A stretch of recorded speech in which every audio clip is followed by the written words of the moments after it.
당신이 집에 있으니까 애들이 불편해하네요. 근처 요양원으로 가는 건 어때요? 서울 강남의 한 아파트. 두 자녀를 결혼시키고 은행장으로 은퇴한 지 얼마 지나지 않았을 무렵 40년을 함께 산 아내의 말이었습니다. 거짓말이세요. 은행장이 무슨 돈이 없어요? 숨겨두신 거죠? 이어진 딸의 말까지.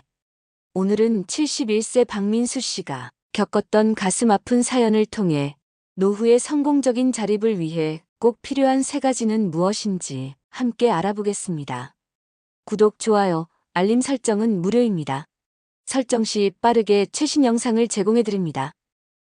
요양원이라고? 내가 아직 71살밖에 안 됐는데 무슨. 여보, 솔직히 말씀드릴게요.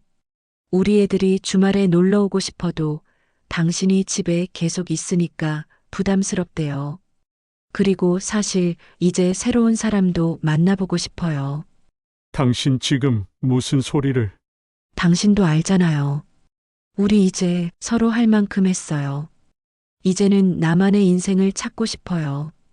며칠 뒤 자식 내외가 찾아왔습니다. 아버지, 긴히 드릴 말씀이 있어요. 사실 저희가 미국 이민 가려고 해요.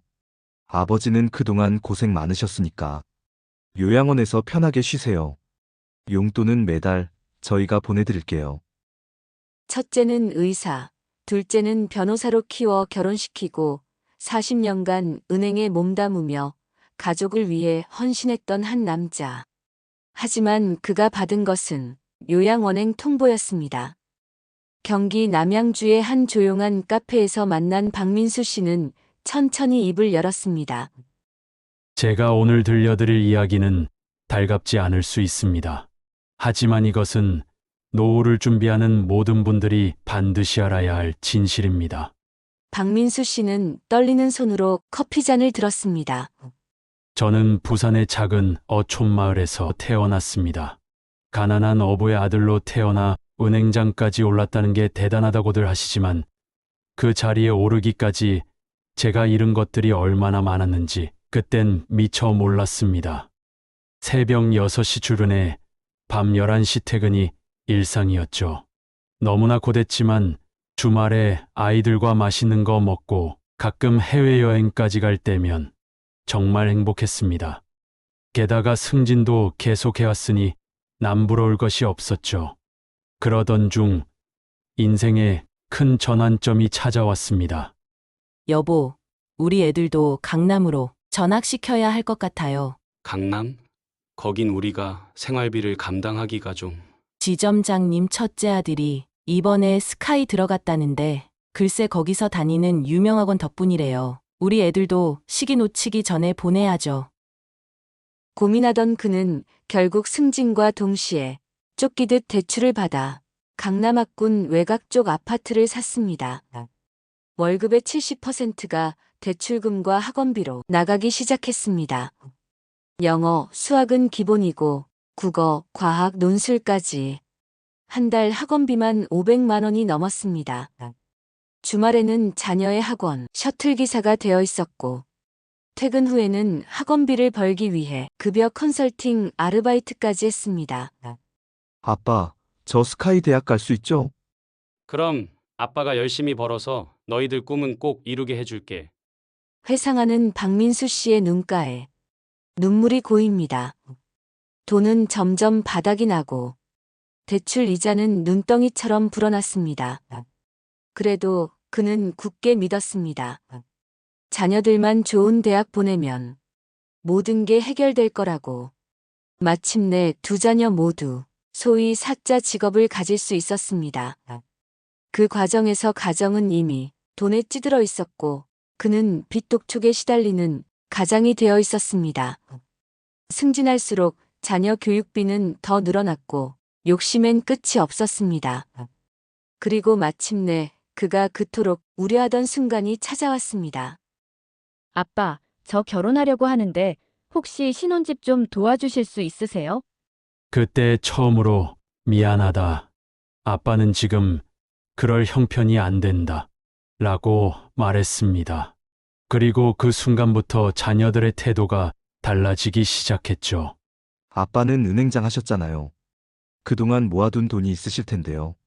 얘들아, 아빠가 정말 형편이 안 돼서 그런다. 거짓말이세요. 은행장이 무슨 돈이 없어요? 숨겨두신 거죠? 박민수 씨의 눈에서 눈물이 흘러내립니다. 퇴직까지 5년이 남았었는데 퇴직금을 조기 정산받아 큰아들 신혼집 전세금을 마련해 줬습니다. 그리고 얼마 지나지 않아 작은 딸까지도 결혼을 하게 되어 전세 자금에 도움을 줘야 했습니다. 결국 퇴직금은 바닥났고 40년 동안 모든 걸 바쳐 키운 자녀들은 주말마다 찾아오던 발걸음이 뜸해지기 시작했습니다. 명절에도 바쁘다는 핑계로 얼굴 보기가 힘들어졌죠. 더 이상의 받을 돈이 없어졌을 무렵 가족들은 순식간에 그에게서 등을 돌렸습니다. 은행장이란 자리에 올랐지만 그의 통장 잔고는 마이너스였고 빚만 쌓여갔습니다. 자녀들 둘 대학 진학에 결혼까지 시켜줬지만 정작 본인의 노후는 망가질 대로 망가진 몸과 달랑 국민연금뿐이었죠. 언제 다정히 대화했었는지 까마득한 기억뿐이었습니다. 아내와의 대화도 학원비, 과외비, 대출이자 같은 것들 뿐이었죠. 여보, 오늘은 우리 결혼 기념일이에요. 아, 미안해요. 지금 애들 대학 등록금 맞추느라 내년엔 꼭 챙겨줄게요. 당신은 늘 그런 식이지. 뭘 바라겠어요. 그때 아내의 눈빛이 식어가는 걸 알아챘어야 했는데 저는 자녀 교육에만 눈이 멀어 있었습니다. 여보, 이번 주말에 시간 좀 내줄 수 있어요? 요즘 우울증 상담을 받고 있는데. 이번 주말은 안 돼요. 큰애 논술학원비가 밀려서 급여 컨설팅 일정이 잡혀 있어요. 또요? 됐어요.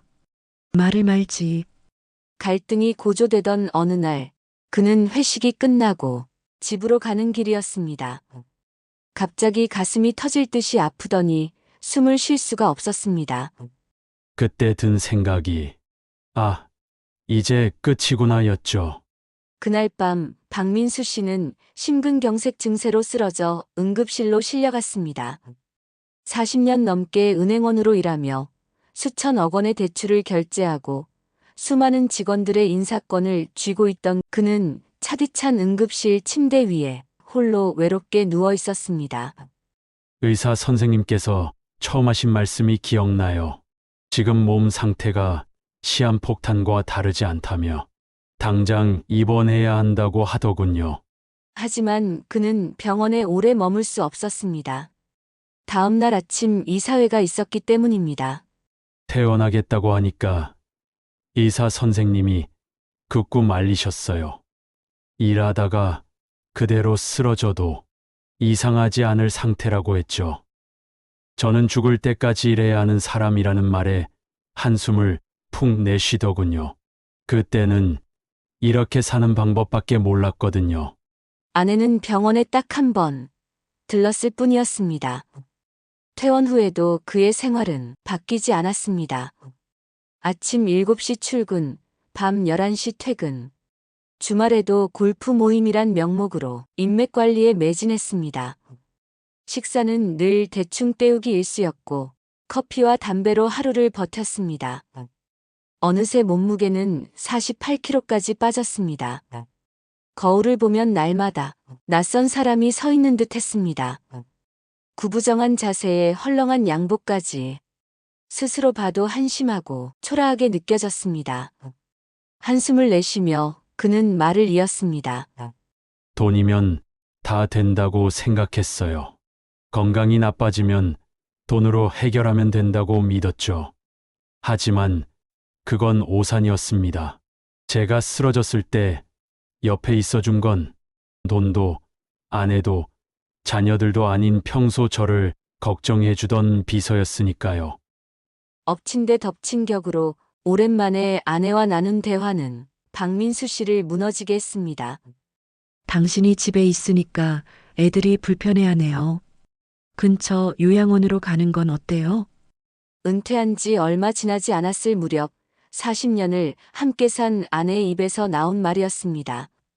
요양원이라고? 내가 아직 70살밖에 안 됐는데 무슨. 여보, 솔직히 말씀드릴게요. 우리 애들이 주말에 놀러 오고 싶어도 당신이 집에 계속 있으니까 부담스럽대요. 그리고 사실 이제 새로운 사람도 만나보고 싶어요. 당신 지금 무슨 소리를. 당신도 알잖아요. 내가 40년 동안 은행장 사모님 노릇, 당신 뒷바라지 하면서 얼마나 힘들었는지. 우리 이제 서로 할 만큼 했어요. 이제는 나만의 인생을 찾고 싶어요. 여보, 우리 이제 각자 살아요. 당신은 요양원에 가시고 저는 제 인생을 찾고 싶어요. 당신에게 남은 건 빚밖에 없는데 이제 와서 제가 왜 늙어가는 당신을 책임져야 하나요? 그리고 얼마 뒤 우연히 아내의 일기장을 발견하게 됩니다. 오늘도 남편이라는 작자는 돈만 벌러 갔다. 이제는 얼굴도 기억나지 않는다. 내 곁에는 오직 통장 잔고 숫자뿐. 첫째를 서울대 보냈다고 좋아하는 남편. 하지만 정작 우리 부부는 남이 되어 간다. 오늘 친구가 새로운 남자를 소개해 준다고 했다. 가슴이 뛴다. 이런 감정을 잊은 지 너무 오래됐다. 민수 씨는 충격에 밤새 잠을 이룰 수 없었습니다. 그리고 며칠 뒤 아내의 휴대폰에 있던 문자를 보게 됐습니다. 여자로서의 나를 다시 찾아준 현민 씨께 감사해요. 당신 덕분에 이제야 가슴 뛰는 사랑이 뭔지 알게 됐어요. 30년 동안 함께 산 아내가 다른 남자를 만나고 있었던 겁니다. 아내와의 관계도 돌이킬 수 없게 된 것입니다. 그날 저녁 큰아들이 걸어온 전화는 상황을 더욱 악화시켰습니다. 아버지, 우리 얘기 좀 해요. 저희 내외가 요즘 많은 대화를 나눴어요. 아버지의 앞으로의 삶에 대해서요. 잠시 말을 멈추고 창밖을 바라보던 그가 이야기를 이어갔습니다. 처음엔 그저 자식들이 걱정해주는 줄 알았어요. 그런데 이야기는 전혀 다른 방향으로 흘러갔어요. 사실 두 분이서 사시기에는 집이 너무 크시잖아요. 그래서 생각해봤는데 집을 매각하시고 그 자금으로 미국 이민은 어떠세요? JFK 공항 근처에 있는 실버타운을 좀 알아봤어요. 한인타운이랑 가깝고 한국 식당도 많아서 좋으실 것 같아요. 거기 들어가시면 저희가 주말마다 찾아뵐 수도 있고요. 그때 아들의 말에서 실버타운이라는 단어가 계속 귓가에 맴돌더군요. 제가 언제부터 실버타운에 가야 할 나이가 된 걸까? 라는 생각이 들었습니다. 작은 딸도 비슷한 제안을 해왔습니다. 아빠, 여기 플로리다에 좋은 실버타운이 있어요. 한국인들도 많아서 거기 가시면 외롭지 않을 거예요. 자녀들의 진심이 보이는 대목이었습니다. 그들에게는 더 이상 아버지가 아닌 처리해야 할 문제였던 거죠. 자식들은 실버타운 견적부터 이민 수속 비용까지 마치 하나의 프로젝트를 논의하듯 이야기를 이어갔습니다. 제 인생이 그저 엑셀 시트의 숫자처럼 다뤄지고 있었습니다. 제가 은행장이었을 때는 며느리가 아버님 댁에 가면 늘 기가 죽는다며 저를 어려워했는데 제가 은퇴하고 나니 이제는 전화로 아버님, 그 집 너무 크시죠?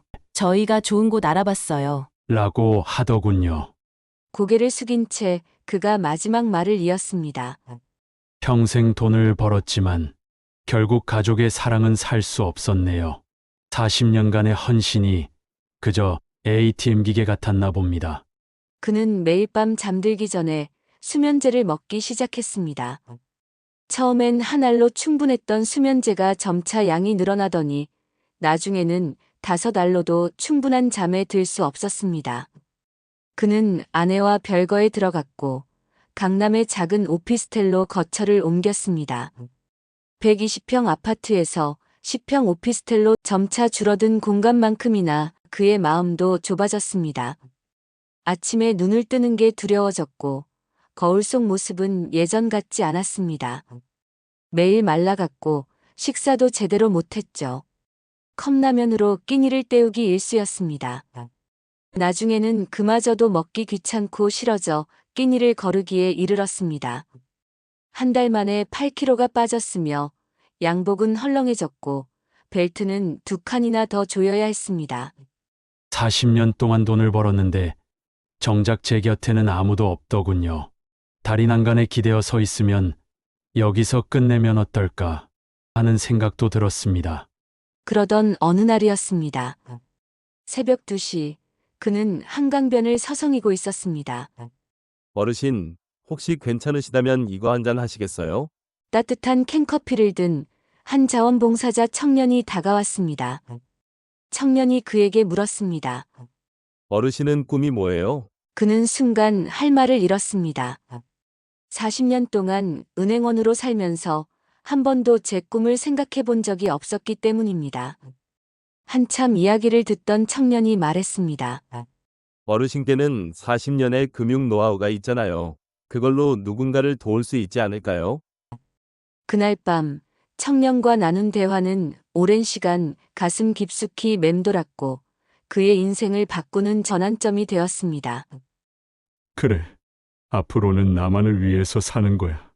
다음 날 아침 오랜만에 기분 좋게 깊은 잠에서 깬 그는 인터넷 검색을 시작했습니다. 청소년 금융교육, 노인 금융사기 예방. 그의 눈에 새로운 세상이 보이기 시작했습니다. 알고 보니 제 주변에는 도움이 필요한 사람들이 많더군요. 은행을 이용하다 사기를 당한 노인들, 카드 빚에 허덕이는 청년들. 제가 할 수 있는 일이 있었습니다. 근처 노인정에서 첫 강의를 시작한 날 그의 심장은 오랜만에 긴장감에 터질 것처럼 뛰었습니다. 하지만 수업이 끝나고 한 학생이 다가와서 은행장님 강의 덕분에 제 꿈이 생겼다고 한 순간 그의 얼굴에는 자신도 모르게 한 줄기 눈물이 흐르고 있었습니다. 장소를 불문하고 수강생이 있는 곳이라면 어디든 점점 강의 요청이 늘어났고 그는 충분히 바빠졌습니다. 이번에는 돈을 위해서가 아닌 순수한 열정으로 움직였습니다.